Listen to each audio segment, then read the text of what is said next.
ensinar a vocês como fazer pipoca no micro-ondas sem gordura. Você vai precisar de uma bacia, uma caneca, pipoca,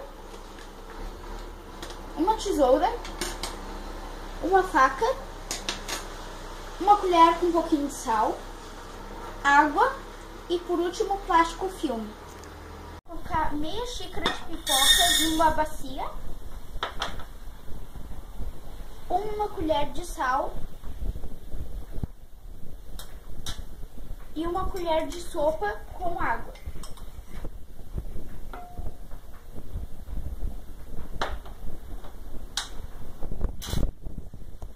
Você vai pegar o plástico filme e colocar por cima.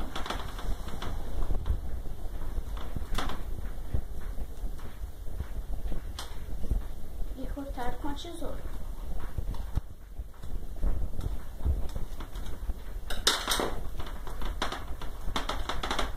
Você vai pegar a faca e fazer um furo no meio. Assim, e colocar dentro do micro-ondas. E colocar no micro-ondas somente 4 minutos.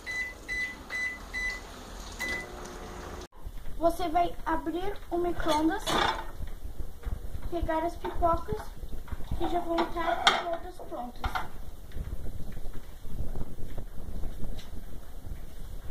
Colocar na mesa. Agora você vai puxar o plástico. Se tiver muito quente, você pode tirar com a faca. Nessa hora tem que tomar bastante cuidado para não queimar o dedo. E a pipoca já está toda pronta. Agora, vou pegar uma para pular.